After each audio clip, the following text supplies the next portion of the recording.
Hello friends, केम छो बधा। माहिर्स veg kitchen में तमारुं स्वागत है। फ्रेंड्स, आज हूँ तमारी जोड़े शेर करवा जई रही छूँ। जो आपणे वडापाव बहु भावता होय अने करवानी आळस आवती होय तो एकदम एनुं शॉर्टकट वडापाव बोल्स, जेना माटे मैं कोपरानी छीण लीधी है, पोणी वाटकी, 10-12 काश्मीरी लाल मरचा, 2-3 तीखी मरची, 2 થી 3 चमची लसण, 1 वाटकी चणानो लोट, 1 वाटकी बी અને 7 થી 8 બાફેલા નાના એવા બટેકા લીધા છે અને બ્રેડ લેશું અને બાકી બધા રૂટીન મસાલા। સૌથી પહેલાં એક વાસણમાં આપણે વાટકી એક બી લીધા છે એને એડ કરશું અને આને આપણે ધીમા ગેસ પર શેકી લેવાનું છે।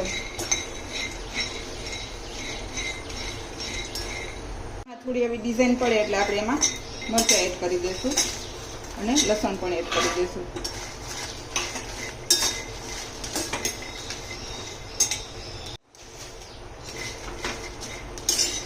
અને 2 થી 3 મિનિટ હલાવશું, થોડું શેકાઈ જાય એટલે પછી આપણે એમાં જીરું, લીમડાના પત્તા અને નાળિયેરનું ખમણ એડ કરશું।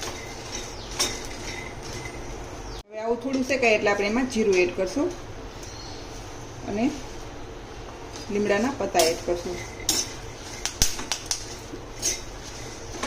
અને કોપરાનું છીણ બધું એડ કરી 2 થી 3 મિનિટ આપણે એને શેકી લેવાનું છે અને પછી ઠંડુ થાય ત્યારે એને પીસી લેવાનું।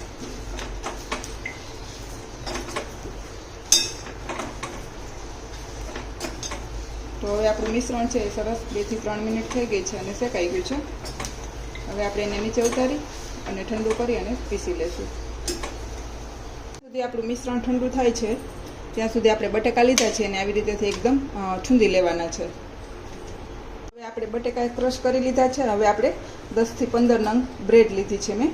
હું અત્યારે વધારે માત્રામાં કરું છું, તમે તમારા માત્રામાં ઓછી માત્રામાં કરતા હોય તો તમારે 5 થી 6 નંગ બ્રેડ લેવાની છે। હું અત્યારે 10 થી 15 લઉં છું। આને આપણે એક મિક્સી બાઉલમાં કટકા કરી અને આને ક્રમ્સ બનાવી લેવાના છે। આપણા બ્રેડ ક્રમ્સ છે એ બની અને રેડી છે। હવે જે આપણે મસાલો શેક્યો એને પણ આપણે ક્રશ કરી લેવાનું છે મિક્સી બાઉલમાં। પેસ્ટ પણ પીસાઈ અને રેડી છે, તમે જોઈ શકો છો। આપણે આવી અધકચરી પેસ્ટ કરવાની છે અને હવે એને આપણે બટેકામાં એડ કરી દેવાની છે।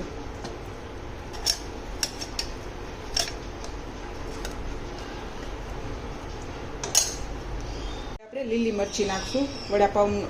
આપણે વડાપાવનું થોડુંક નવું સ્વરૂપ છે એટલે એમાં મરચી તો હોય જ છે, એટલે આપણે કટિંગ કરીને થોડી મરચી એડ કરશું અને 3 થી 4 ચમચી જેટલું ધાણા જીરું લેવાનું છે। તમે ચાહો તો ધાણા પણ શેકવામાં નાખી શકો, પણ આનો ટેસ્ટ વધારે સારો આવે છે। અને સ્વાદ મુજબ મીઠું એડ કરશું। મેં કાશ્મીરી અને તીખી મરચી એડ કરી છે અને બટેકા બાફવામાં મીઠું લીધું છે એટલે આપણે થોડું બ્રેડ ક્રમ્સમાં પણ મીઠું હોય છે એટલે થોડું આપણે ઉપરના ભાગનું મીઠું એડ કરવાનું છે। અને મરચી એડ કરી છે અને તીખી મરચી અને કાશ્મીરી લાલ મરચાં પણ, તો પણ થોડું સ્પાઇસી કરવા માટે 1 ચમચી જેટલું લાલ મરચું પાવડર એડ કરશું અને ચણાનો લોટ નાખશું બાઇન્ડિંગ માટે। જરૂર લાગે તો આપણે ફરી પાછું એને વધારે નાખશું અને આપણા બ્રેડ ક્રમ્સ નાખશું।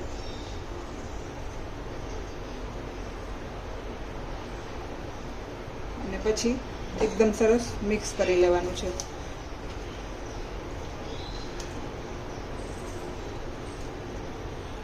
આપણું મિશ્રણ છે એ તમે જોઈ શકો છો। થોડું એમાં આપણે હજી બ્રેડ ક્રમ્સ એડ કરશું।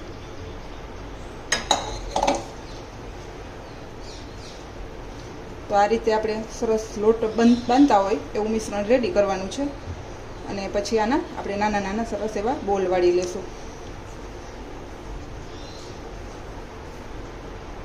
હવે આ મિશ્રણમાંથી થોડું આપણે લઈ અને આવા નાના નાના એના બોલ વાળી લેવાના છે। આવી રીતેથી ઇઝીથી વળી જતા હોય તો આપણે ચણાનો લોટ વધારે નાખવાની જરૂર નથી, બસ આ સ્ટાઇલનું આપણું સ્ટફિંગ થવું જોઈએ। તો આ રીતે આપણે બધા બોલ વાળી લેશું। ફ્રેન્ડ્સ, આ રીતે આપણે બધા બોલને વાળી લેવાના છે અને હવે આપણે ગરમ તેલમાં એને તળી લેશું। તો મારું તેલ પણ ગરમ થઈ ગયું છે અને હવે આપણે એમાં બોલ્સને તળી લેશું।